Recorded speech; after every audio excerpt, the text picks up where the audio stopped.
Dear students, welcome to the next lecture of microcontrollers. So, in this lecture, today we will cover a concept called interrupts. Okay, so if you recall your 8051 block diagram, then you would see that there was a interrupt control, okay, here, that is going directly to the CPU. Okay, so in today's lecture we will try to figure out what these actually mean and what are its effect and implications on your 8051 operation.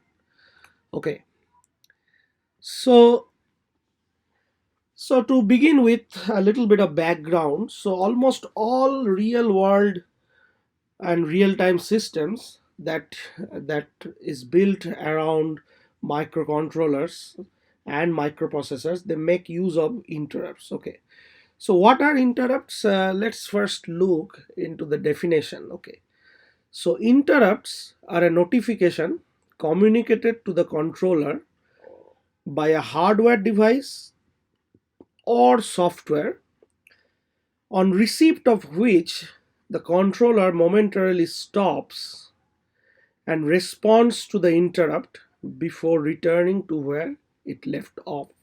Okay, so the plain English term interrupt is meaning to stop you while you are doing something. Okay, so let's say you are busy on a phone call, okay, and suddenly your friend comes to you and stops you and tries to draw your attention for something else. Okay, or maybe you are studying and your roommate uh, suddenly comes and stops you by giving you some news, some interesting news, and you get interrupted. Okay, and after you hear what your friend is trying to tell you, then you go back to your study again.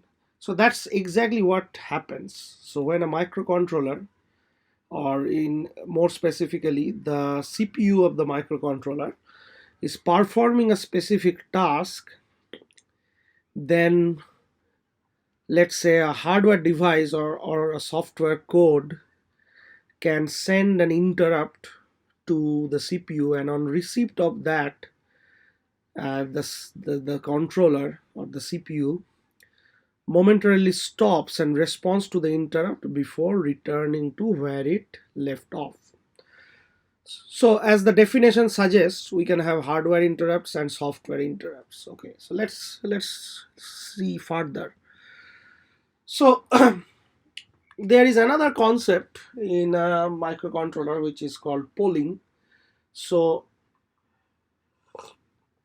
let's look into the differences between them. So a single microcontroller basically can serve several devices in two ways. It can either have interrupts or it can have polling. Okay. So in case of the interrupts, so when any device needs its service, the device notifies the microcontroller by sending it an interrupt signal. Okay.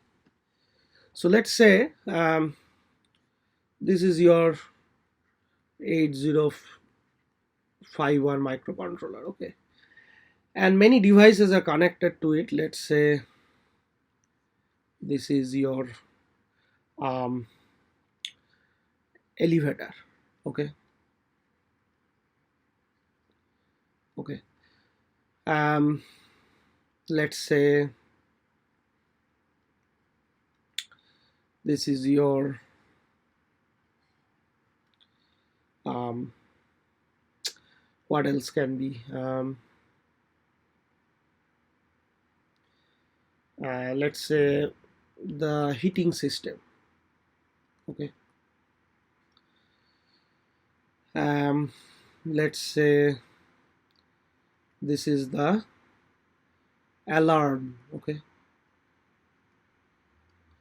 so let's say in your building, let's imagine the teaching building 3 or teaching building 4, let's say, and that building has a central microcontroller, imagine, and that controls the elevator, the heating system, the alarms, and many other things. So a lot of devices are connected to this microcontroller, let's say, and they are bidirectional in nature. I mean the connections between them. And whenever, let's say, um, the heating, let's say the heating device is operating, and suddenly the temperature rises higher to a certain threshold, okay, let's say 30 degrees Celsius, then this heating device should send the microcontroller some interrupt, okay, and the microcontroller will stop and try to find out what the heating device is trying to suggest, okay. So there will be an interrupt signal that is sent by the heating device, and the microcontroller might be doing something else, okay, might be, you know, yeah, so might be doing something else, and when this interrupt signal is received, the microcontroller momentarily stops and try to process this interrupt, and then it can figure out, okay, the temperature has risen, and then it has to now switch on some other device, let's say the cooling device, to bring down the temperature, okay. So that's what the purpose of interrupt is for, okay. So upon receiving the interrupt signal, the microcontroller interrupts whatever it is doing and serves the device, okay, and the program which is associated with the interrupt is called the interrupt service routine or interrupt handler, okay.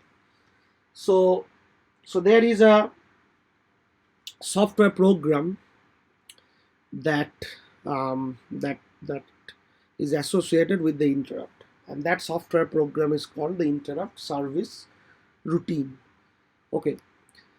Now let's see what is polling. So in case of polling, the microcontroller continuously monitors the status of a given device, okay. So here your 8051, let's say, in a round robin fashion, monitors the elevator first, the heating second, the alarm third, and then the cooler fourth, and then it goes on and does the same round robin monitoring of these devices. So it continuously monitors the status of a given device, and when the conditions are met, it performs the service. So let's say that when this heating device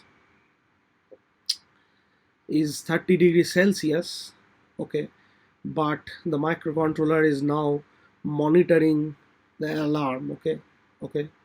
So after it monitors the alarm and finds nothing, goes to the cooler at stage 4 and monitors it for a few seconds, let's say. Then if it finds nothing, then it goes here, and then the turn of the heating device comes. So it has to wait, okay, until the microcontroller comes here to monitor again, all right. So, and then if the conditions are met, it performs the service. So here in this case, it might then uh, uh, check that the temperature is high and then turn on the cooler, and so and so. So that's what is polling, okay. So here, when the conditions are met, it performs the service, and then after that it moves on to monitor the next device until everyone is serviced, okay. So you can see that you have an advantage with the interrupt system, okay. So the microcontroller doesn't need to continuously monitor all these devices, okay. Whenever a device needs service, it can ask the microcontroller that, okay, um, I need service, okay. So the microcontroller itself doesn't need to monitor the devices on its own, because that is a bit of time consuming. Okay, so polling can monitor the status of several devices and serve each of them as certain conditions are met. But then, as I just said, the polling method is not efficient because it wastes much of the microcontroller's time. Okay, so you constantly need to poll the devices, and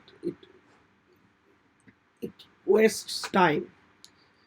The advantage of interrupts is that the microcontroller can serve many devices, and each device can get the attention of the microcontroller based on the assigned priority. Okay, and for the polling method, it is not possible to assign priorities since it checks all devices in a round robin fashion. So in case of interrupt, you can set some priorities. Let's say the fire alarm, okay, which is very important. So maybe you can set a priority for the fire alarm um, when you set the interrupt. So whenever there is an interrupt, let's say from the alarm, and let's say from the elevator, then if you have a priority for the alarm, then this interrupt from the alarm will be serviced first than the elevator. But in a polling mechanism, that is not possible because it it does it in a round robin fashion. Okay, so 1 2 3 4, 1 2 3 4, like this. So so for polling method, it is not possible to assign priorities since it checks all devices in a round robin fashion. And sometimes the microcontroller can also ignore a device request for service when you have this interrupt mechanism. This is not possible for the polling method. Okay, so let's say the request for a service is not so important at the time being, so even the microcontroller can ignore that request for service. Okay, and that is not possible for the polling method. So you can see that there is a degree of advantage when you are using interrupt compared to polling. Okay, so this is what is the basic essence of interrupt. So imagine that your teacher is teaching in the class, and she is busy teaching and writing on the board, and she doesn't need to look constantly towards every student. So that is polling actually. If the constantly teacher constantly looking at the students. Okay, so that is not efficient because the teacher has to teach and finish the syllabus. So she is busy teaching and writing on the board and explaining everything, but then when one of you needs special attention, you want to ask a question, or you have a doubt in your mind, you raise your hand and you draw the attention of your teacher. Okay, so that is actually interrupts. So that means you are sending an interrupt signal by raising your hand, and the teacher stops lecturing right at that moment to attend to you and then answer your question or your doubts, whatever. And then after she's finished answering your doubts, then she goes back to teaching again. So that is like precisely what happens for interrupts with microcontrollers. So when an interrupt is received, the controller stops after executing the current instruction. Okay, so if you recall the code structure of your microcontroller, so you have different lines of your code like this. Okay, and the lines have some addresses. Okay, let's say it starts from 00 hex, then the next line might be 02 hex. Okay, if it is a 2 byte instruction, the next line could be 02 hex. Then let's say if it is a 1 byte instruction, the next line could be 03 hex, and so on. So so the microcontroller in when a code is executed, the microcontroller keeps going through this code and executes each of these instructions that are written on these lines of the code. And the program counter, as you may recall, points to the current line of the code which has been just executed. Okay, so let's say it will start with 00, and then it will increment to 01, 02, and so on. As your code proceeds with these lines, the program counter will be incrementing accordingly. Okay, so let's say this line is the line where your interrupt is received. Okay, so the program counter, okay, so if let's say this is again a 1 byte instruction. Okay, so the program counter will be incremented by 1 after executing this instruction. Your program counter will be um, let's say this is 04 hex. So 1 byte means the program counter will increment to 05. Okay, after executing this line. Okay, so this is the current contents of your program counter, and here your interrupt is received. Okay, so program counter will transfer its content into the stack. Okay, so you have studied about stack and see how that comes into use here. So the current contents, which is 05 hex, let's say, is moved to the stack. It also stores the current status of the interrupts internally, but not on the stack. Okay, so let me come to that later, this part. Okay, so it also stores the current status of the interrupts internally, but not on the stack. Okay, then it jumps to the location in the interrupt vector table and executes the code there. Okay, and the code itself is known as the interrupt service routine or interrupt handler. Okay, so I will explain these terms like interrupt vector table. What does this mean? Right now, please hold on for a minute. Okay, so interrupt service routine or interrupt handler, this is a code written by the programmer. Okay, written by the programmer to handle or service the interrupt. Okay, so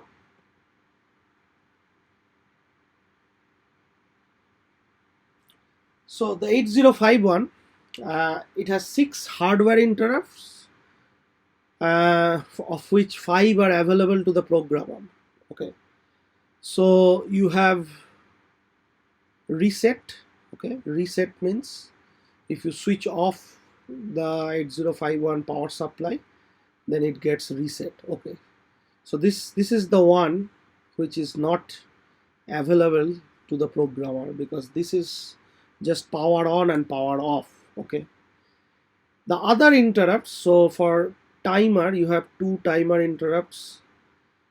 For external interrupts you have 2 more, and then you have a serial communication interrupt. Okay, so you have total 5 of the other interrupts which you can program. Okay, so let's see into the further details. Okay, so reset interrupt, again, this is, as I just said, this is known as power on reset. So this is just if you switch on or off your microcontroller, then this interrupt is triggered.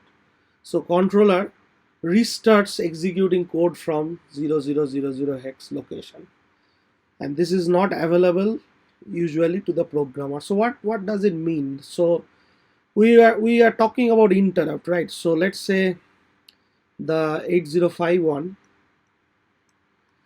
is running a code. Okay, and the code is written into several lines. Let's say that it starts from 00 hex and then it moves on, and depending on, let's say, the different size of the instruction. Let's say if it is 2 bytes, then the next line is 02 hex. Again, if it is 2 byte, then the next line is 04 hex, and so on.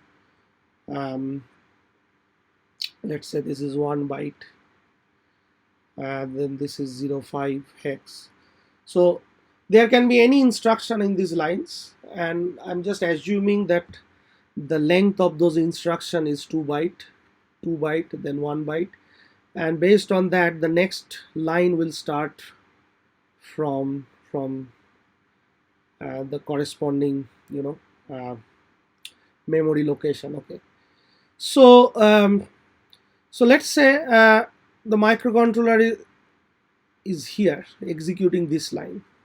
Okay, and suddenly you power off the microcontroller. Okay, and then power it on back, right? So this is the power on reset interrupt that is getting triggered. So essentially this is an interrupt because it was doing something, and then you suddenly switch off and then switch on. So basically you are sending an interrupt by switching the microcontroller off, and then upon switching on, it again goes back to this line and starts executing the program from this line. Okay, so that's the reset interrupt. Okay, you are resetting everything.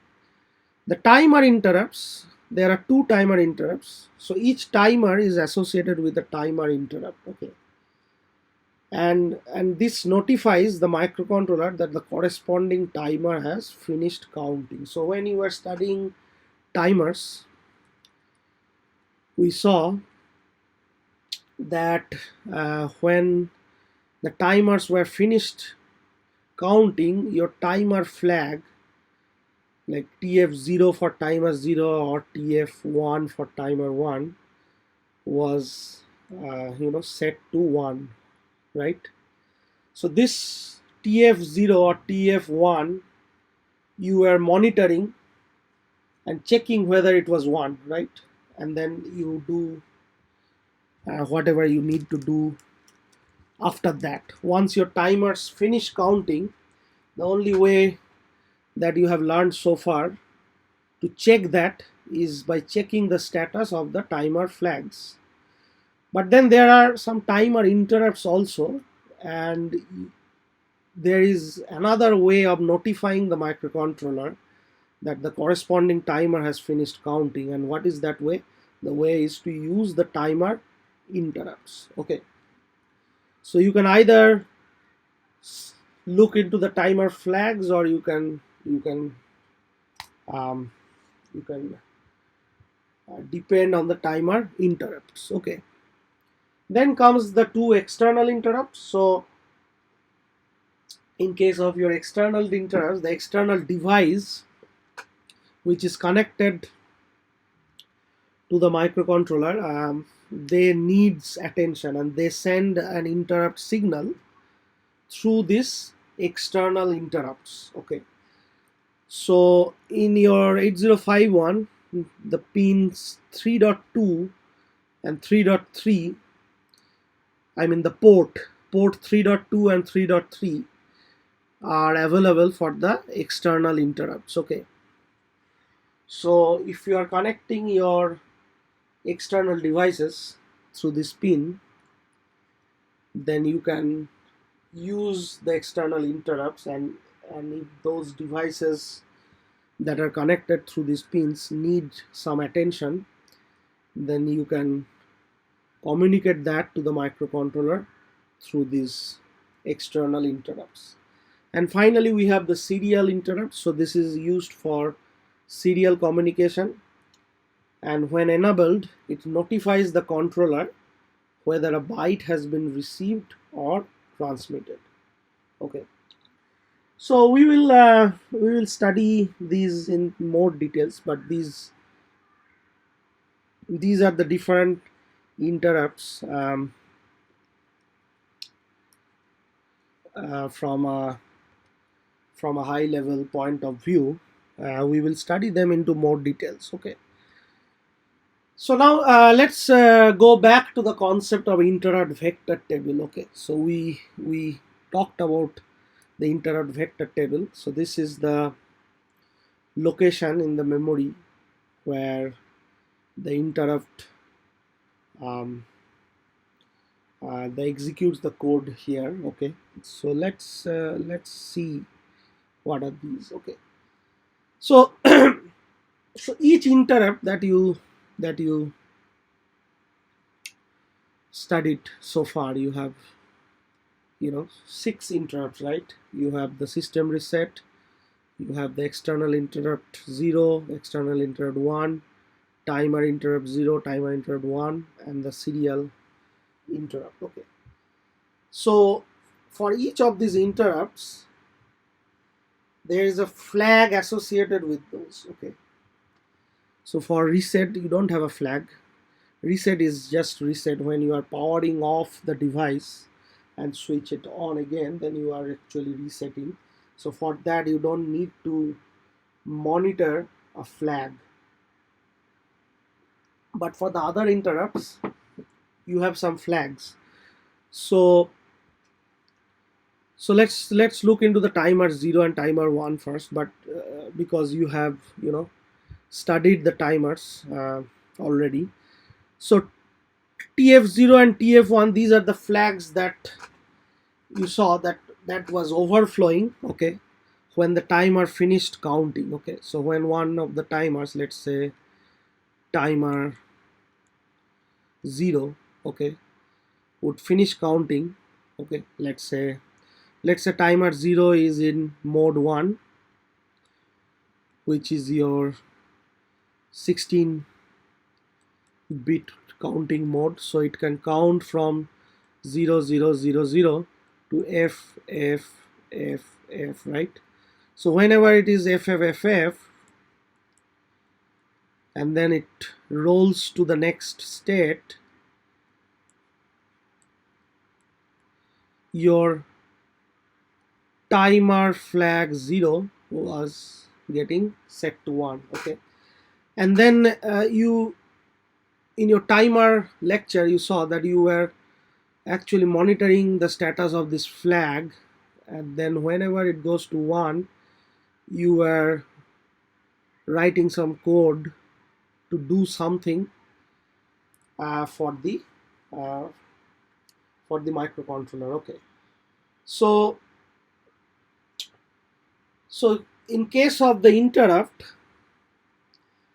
when your timer flag, let's say either TF0 or TF1, is set to 1, that means it is a signal that the timer has finished counting. Okay. And then automatically, because it is an interrupt, you don't need to monitor this by writing a code. Okay. In case of your timer, if you recall again, you were doing this. Okay. You were writing this code J and B TF, and then trying to monitor what is happening here. And as long as it was 0, it would stay on this line. Okay. You were writing a line like this. Let me write it here. You were writing a line JNB TFX, where your X stands for 0 or 1, and then you were putting a label here, and this here, which is the label, is just this line, right? So you are writing a code like this, and it was basically monitoring until this timer flag was 0. It would stay in this line to allow the timer to finish counting. And then whenever it was 1, it would go to the next line, and there would be some instruction in the next line that would be performed. Okay. In case of the interrupt, you don't need to write this line as a software programmer. Okay. The microcontroller automatically has some mechanism to jump to the next instruction once the timer is finished it's counting. Okay, and so when the timer finishes counting, either your TF0 or TF1 will be set to 1, and the microcontroller automatically jumps to this location. Okay, so for timer 0 interrupt, it jumps here. For timer 1, it jumps here. Okay, and this is the part of the memory where you would write your next instructions. Okay, so when you have a code that is running and you have an interrupt, let's say due to the timers, because we are now focusing on the timer interrupts first. So let's say your microcontroller is doing something and then it has to do something different when your timer 0 or timer 1 finishes counting, and that finishing of counting is notified by these flags when they are set to 1. Okay, and when they are set to 1, your interrupt is triggered. Okay, automatically, and then the controller jumps to this location if the interrupt is for timer 1. If the interrupt is for if the interrupt is for timer 0, it jumps to this location. If the interrupt is for timer 1, it jumps to this location, and then follows whatever is the code written here. Okay, so uh, let me explain you in more details. Okay, so let's say I have a code that is running on here. Okay, so let's say my original code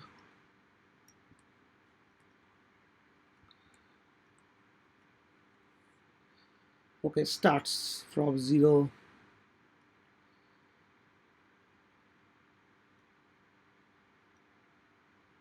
hex.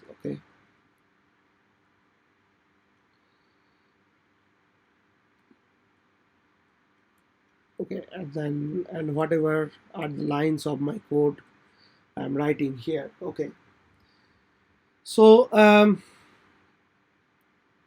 so let's say now your timer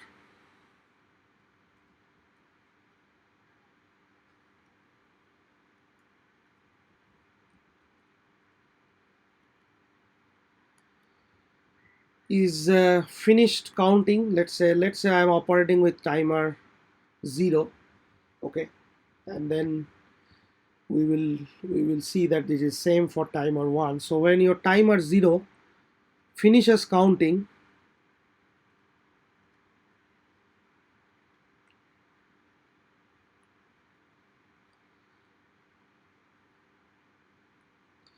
okay, uh, and this happens when your original microcontroller is, let's say, at this line of the code. Okay, and whenever your timer 0 finishes counting, your TF0 flag is set to 1, and this is an indication to the microcontroller to trigger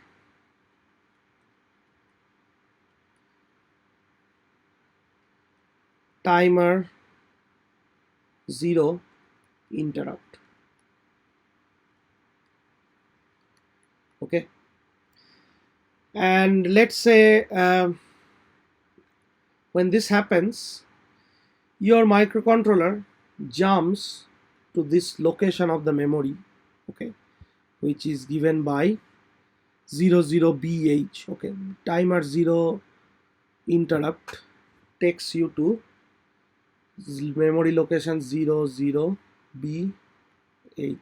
Okay, 000B. Okay, so your original code was started from 0000 hex, and it was proceeding to execute each line at a time, and suddenly at this line, let's say your timer was running in the background when your original code was getting executed until this line.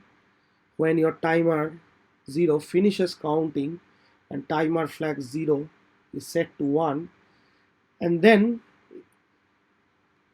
from this line where the interrupt is triggered, the microcontroller will jump to this line in the memory. Okay, so this is what is meant by triggering the interrupt, and this line might contain some other code which it will execute. Okay, and then there will be a return instruction. So in case of your interrupt, the return instruction is return I. In case of a regular subroutine, you saw so far, you were using the return instruction to return to the main code. Okay, so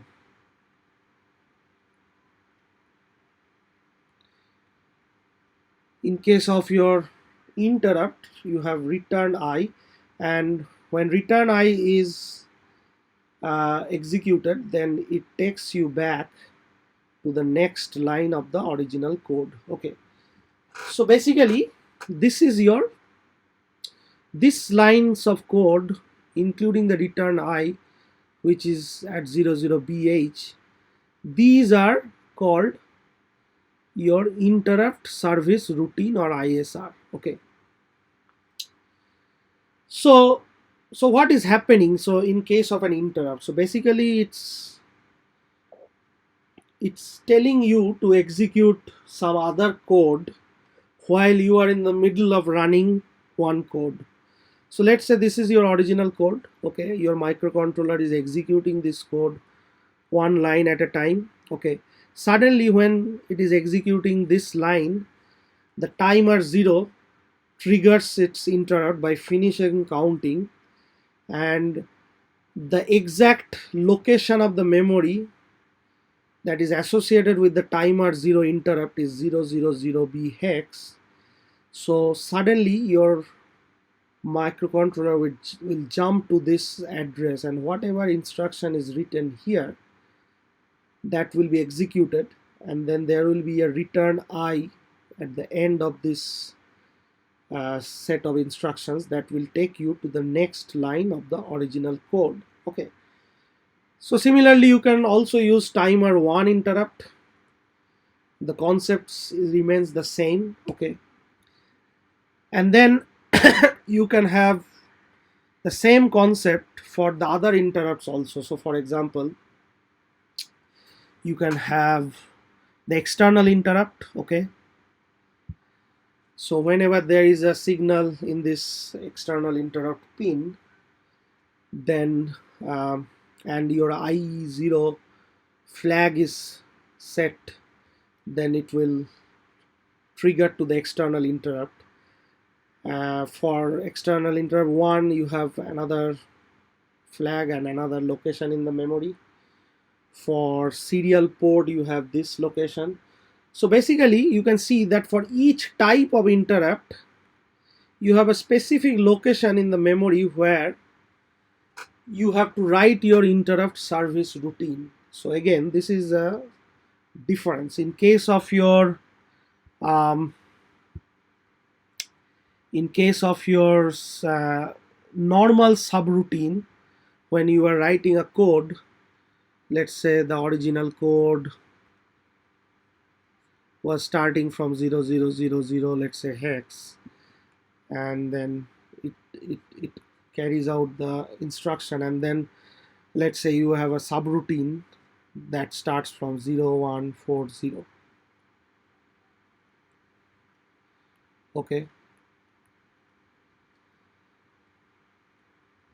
and then it does something, and at the end it has this return instruction, and then it goes back to the main program again. Okay, so here your subroutine, let's say your subroutine name is um, add. So let's say this is a subroutine for addition. So you are saying a call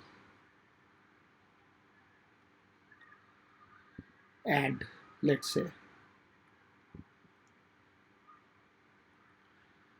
and you are jumping to this address. So for subroutines, you can have any address, you have any starting address, right? Okay, but for interrupt service routines, you need to have specific addresses, and they are all previously determined. Okay, they are all previously determined by design. Okay, so for 8051 microcontroller, you have to have these addresses as your starting location of your interrupt service routine. And for each of the interrupts, you can see that you have a different address to start from, and whenever these interrupts are triggered, your code will automatically jump to these locations. Okay, so when there is a interrupt associated with timer 0, your code will always jump to 0000b. Okay, nowhere else. And whatever lines of instructions are there in your 0000bh, you have to follow that. Okay, so as a programmer, if you want to use the timer interrupt, then whatever you want to whatever you want your microcontroller to do upon the triggering of the interrupt, that part of the code has to be written starting from this memory location. Okay, so if you are using your timer 0 interrupt, if you are using your timer 1 interrupt, you have to write your interrupt service routine from this location of the code memory. Similarly, for external interrupt, your interrupt service routine has to be here.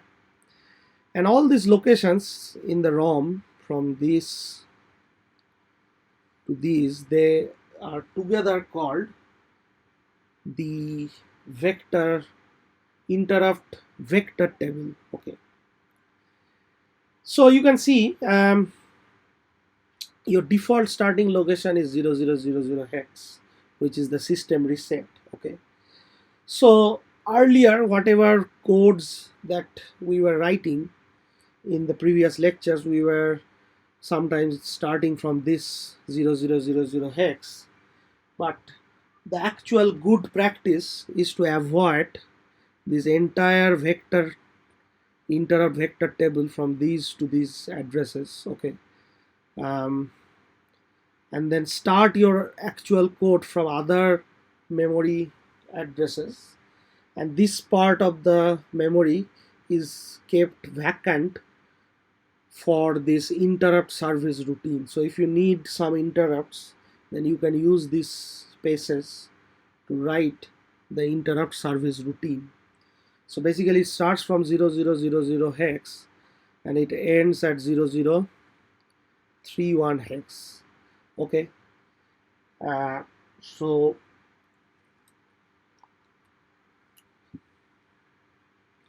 or maybe not, maybe not 0031, but so basically these locations are all 8 8 bytes wide. Okay, 0000 hex to 00303 hex are 8 bytes. Okay, so and then from 0003 to 000b, this is again 8 bytes. From 000b to 0013 is again 8 bytes. So these are all 8 bytes of locations. Okay, so this is what you have. So let me also tell one more thing. So as I just said, so these are 8 bytes of location for your interrupt service routine. So whenever you are writing an interrupt service routine, it's better to write that within 8 bytes of space. Okay, so let's say the memory, the interrupt vector table starts from here. Okay, so 0000 hex,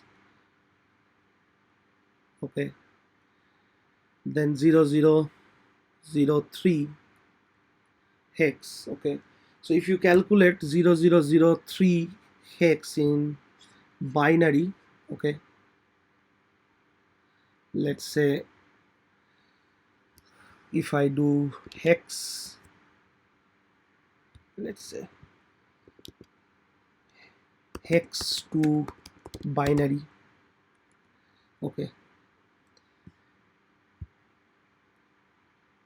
and if I try to convert that, okay, so my 0003 hex, if it is converted, then the binary result is um, sorry,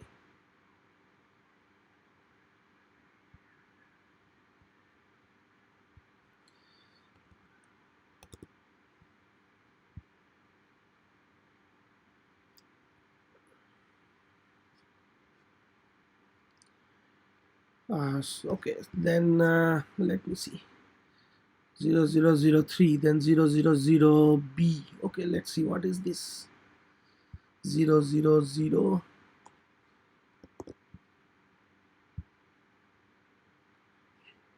okay, so this is 11 actually. So my mistake, so the first system reset is 3 bytes long, okay, then it is starting from 003 to 000b, so this is 8 bytes because 000b is 11, okay, so from 3 to 11 you have 8 bytes, okay, then again from b to 13, let's see what is this, so 0013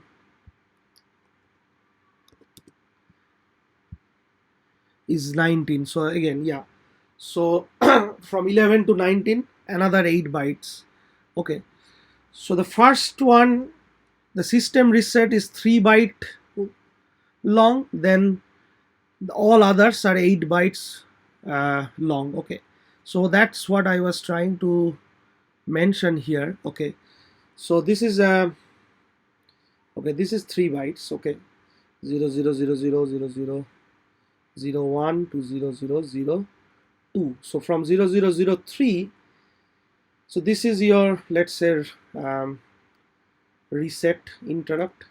From here your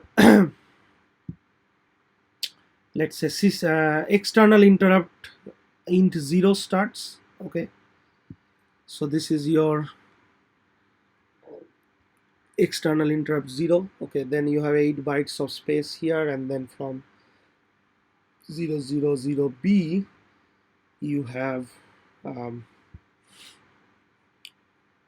the timer 0, okay, so you have timer 0 starting from here, the timer 0 interrupt service routine, okay,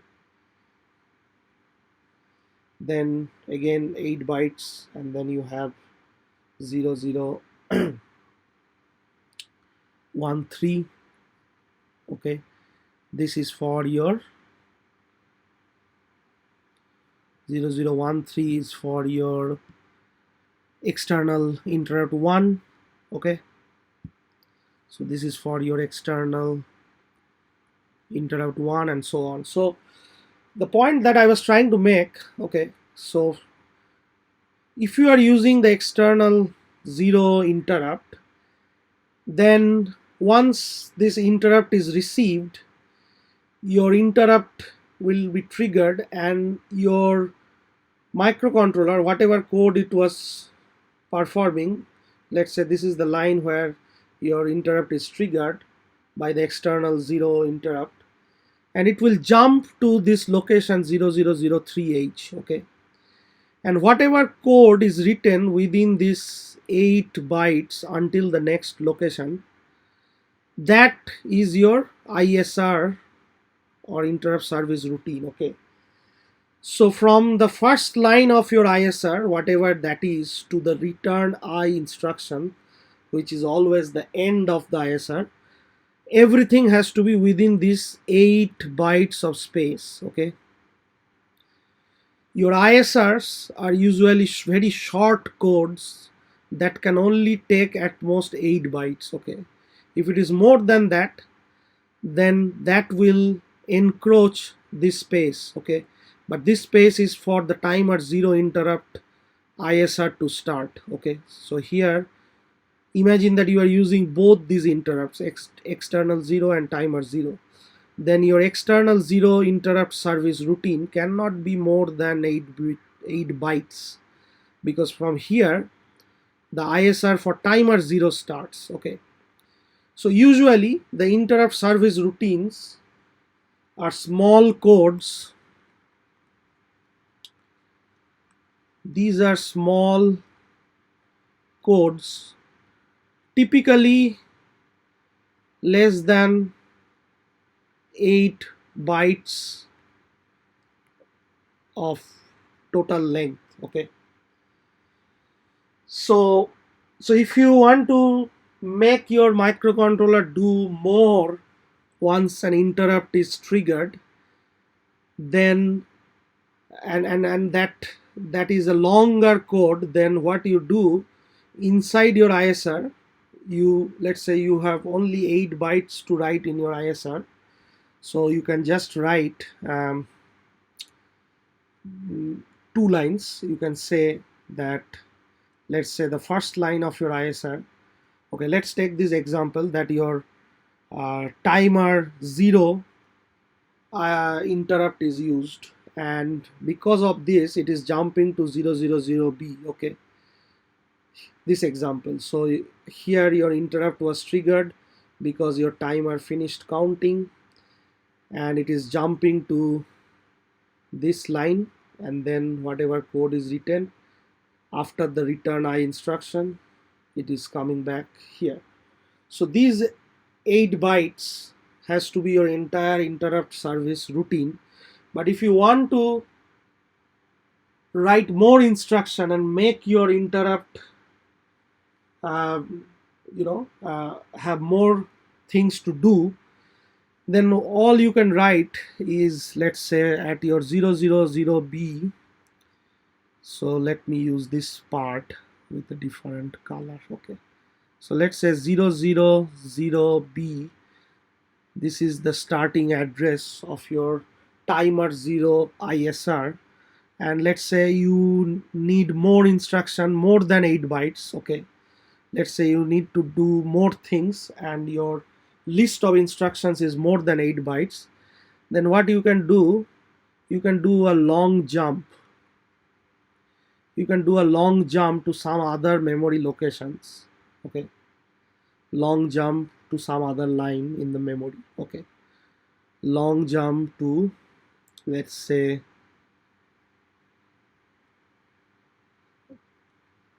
ISR. Okay, and then you just, and then you write this ISR at some other location of the memory, and there you can write more lines, more than 8 bytes. Okay,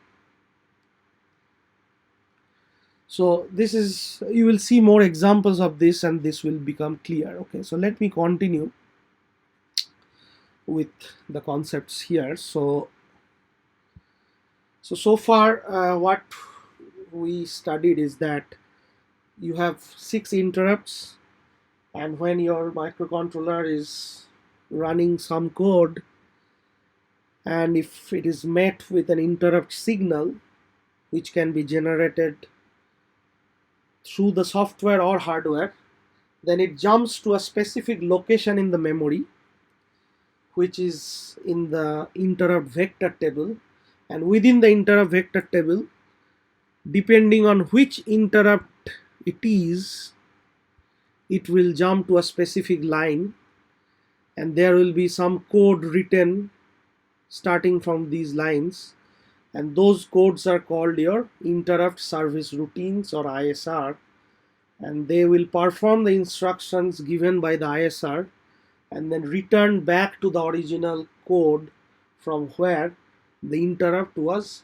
triggered. Okay, so we will see more specific examples and find out like how these interrupts work.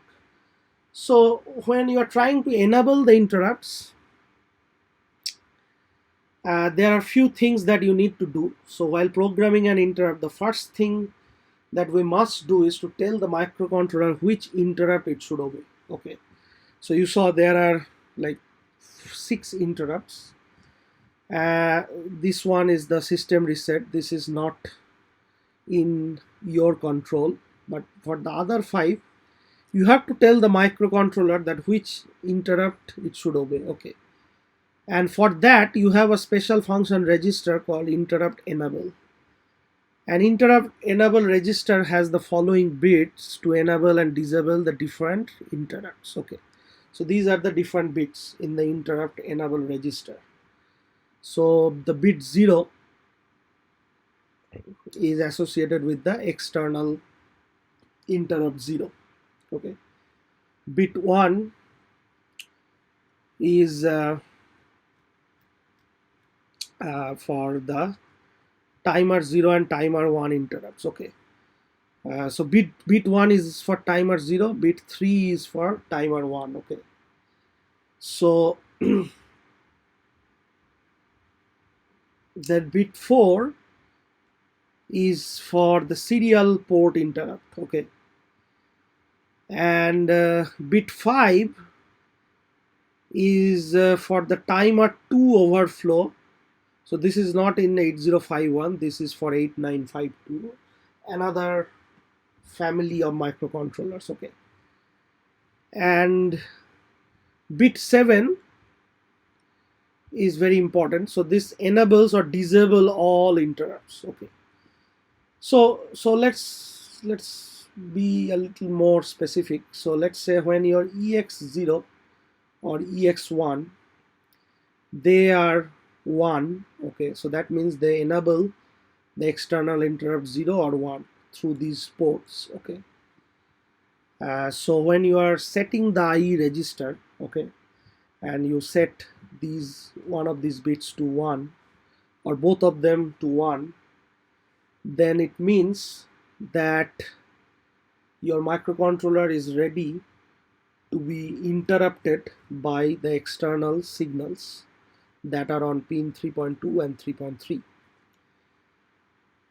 If you are setting this ET1 or ET0, let's say, to 1, then that means you are enabled for the timer interrupt. So ET0 is for timer 0 and ET1 is for timer 1. Okay, so your microcontroller will be ready to receive the interrupts from the timer when these bits are set to 1. Okay, and finally this bit has to be set to always 1 to get all these interrupt activated. If this bit is equal to 0, then whatever be the values here, 1 or 0, everything will be disabled. Okay, if this bit is 0. So this bit EA is basically a master key or a master bit that has the power of enabling or disabling all the interrupts. Okay, so to enable an interrupt, we have to take the following step. We have to set the bit D7, which is EA. This has to be set to high. Okay, as we just discussed. If EA is 1, interrupts are enabled and will be responded to if their corresponding bits in IE are high. But if this EA is 0, no interrupt will be responded to, even if the associated bit in the IE register is high. So I just talked about this just now. So yeah, so let's see an example, then things will be more clear to you. Okay, so let's say show the instructions to enable the serial interrupt, timer 0 interrupt, and external hardware interrupt, and disable the timer 0 interrupt, then show how to disable all the interrupts with a single instruction. Okay, so So here, when you are trying to enable different interrupts, you have to look into the corresponding bits of the IE register. Okay.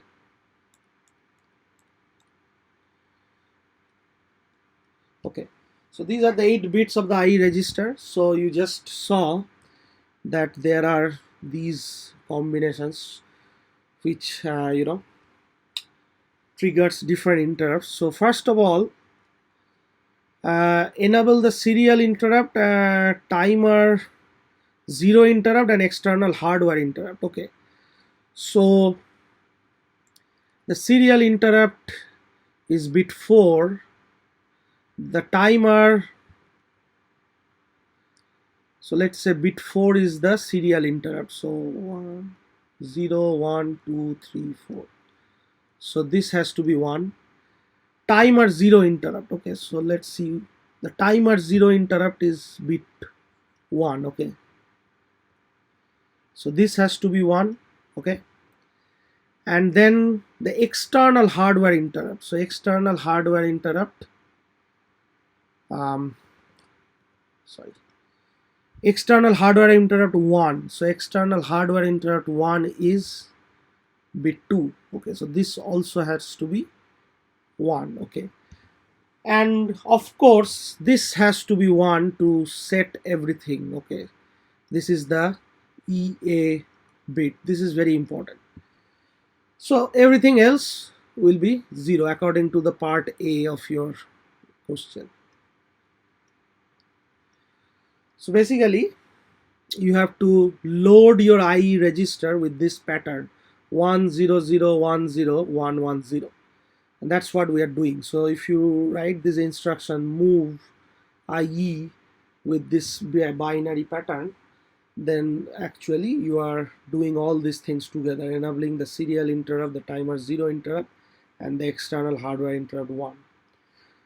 Now the next part says disable the timer 0 interrupt. So in that case, you just clear IE.1. So IE register is bit addressable, so you can address each of the bits of the IE register one at a time. So you can do IE.1 to just disable this, and then you can disable the timer 0 interrupt, and then show how to disable all the interrupts with a single instruction. So all you need to do is to set EA to 0. Okay, and that can be done by clearing the bit 7 of the IE register. That will disable all interrupts irrespective of the fact whether there is a 1 or 0 here. Okay, so this is the way to do, or to enable the interrupts. So the first thing that you need to do when you are writing a program, uh, when you want to uh, use the interrupts, the first step is to load your IE register with the corresponding bits so that the microcontroller knows which of the interrupts it's going to work with. Okay, so whenever your IE register is loaded with this example, these bits, then it will be interrupted by the serial port. It will be interrupted when the timer 0 finish counting, and it will also be interrupted by the hardware uh, pin associated with this. Okay, so all these 3 interrupts can be taken into consideration if your IE register is loaded with this bit pattern. Okay, and in between the microcontroller can do its own work, so it can keep doing its works until there is a signal for serial interrupt. Okay, and then it goes back, after processing this interrupt, it goes back to what it was doing. Then suddenly, let's say if timer 0 raises its flag, the timer flag 0, then it will again get interrupted, do something, and then go back to the original code. Okay, so this is how the interrupts function. Okay, So let's look into the timer interrupts. Okay, so the timer interrupts, as I was saying a few minutes back, that uh, your timer flag is raised when the timer rolls over. This you know from your timer lectures. And when your timer, you know, when you are using polling, you have to wait until the timer flag is raised. Okay, so when you are studying the timer lecture, in that lecture we wrote some codes and we were using this type of instruction where you are monitoring the timer flag. So this X stands for 0 or 1, and then you are staying in this line until the timer flag was raised to 1, right? So this is what polling is. So there you are polling constantly the timer flag and checking if it is 0 or 1. If it is 0, it stays in this line and keeps waiting. Okay, and when it becomes 1, then it goes to the next line. So there, this is a classic example of polling that was happening previously. So this the problem with this method is that the microcontroller is tied down while waiting for the timer flag to be raised. So it was constantly staying in this line, okay, until this timer flag was going to 1. But you can use the timer flag and set the timer interrupt, and in that way you don't have to wait until the timer flag goes to 1.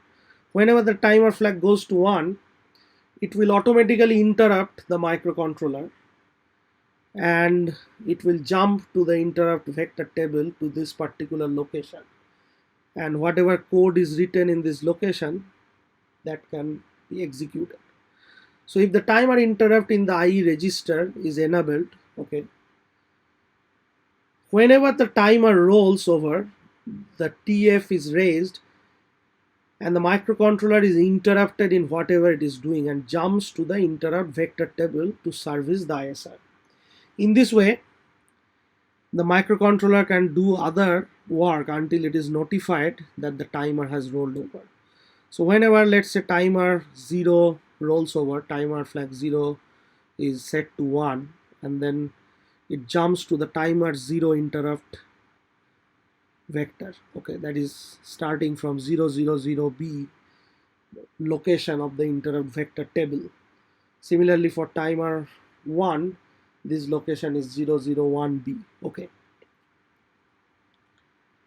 so let's look into this example. So write a program that continuously get 8 bit of data from port 0 and sends it to port 1 while simultaneously creating a square wave of 200 microsecond period on pin 2.1. Use timer 0 to create the square wave and assume that the crystal frequency is 11.0592 megahertz. Okay, so this is kind of the similar code that you came across while you were studying timers, but there you were using the polling method, okay, or in other words, you were using this type of instruction. You are using this type of instruction to monitor the timer flag. Here, using interrupt, you don't need this instruction. Okay, so you will see that. Okay, so let's say we want to use timer 0 in mode 2, which is the 8-bit auto reload mode. So you will load TH0 only with some number, and in this case that number is 92 because you have a 200 microsecond period of the square wave. Okay, and half of that period is 100 microseconds. So your square wave has to keep on for half of this period and keep off for half of this period. So the total is 200. Okay, and each machine cycle is 1.085 microsecond because of this crystal frequency. So therefore you can load your timer high register TH0 with 92. Okay, and then whenever you are using interrupts, it's a common good practice to use this long jump instruction. So earlier you were writing your codes when you didn't learn about interrupts. In many examples we were writing the codes right from 0000h. Okay, but here you see you are partitioning your code locations in a interesting way. So upon the wake up, okay, or the power on, the microcontroller will always point to this location 0000h, and then you are using this long jump main to bypass the interrupt vector table, because your interrupt vector table starts from 0000h and it is up to 0031h. Okay, so these are the um, 0031 or sorry 00, I think 0029. Okay, so whatever, so this location you cannot use to write your main program, so you have to skip this location, because this location is for your interrupt vector table. Okay, so you are using long jump main and then you are going to your main program which starts from here. Okay, so the main program is starting from 0030. Okay, so usually your interrupt vector table, as I said, is from 000 hex to 0029 hex. Okay, so this is bypassed and your main program starts from 0030 hex. Okay, so this is the starting line of your main program. Okay, so and then your main program starts. So in the main program you are loading the tmod register with this number, so that means your timer 0 is used in mode 2. Okay, you are making your P0 as an input port by loading this to P0, and then as you just found out that your TH0 should start counting from this number, so you can or rather sorry um, this is the total count that you have to count. Okay, so you are loading your TH0 with 256 minus 92, this number. Okay, and this number, it starts counting from this number until 256, so the total count is 92, so that it keeps the 100 microsecond half width of the square wave, right? And then you are loading your interrupt enable register with this number, which is this combination in binary. So the most significant bit is the EA bit.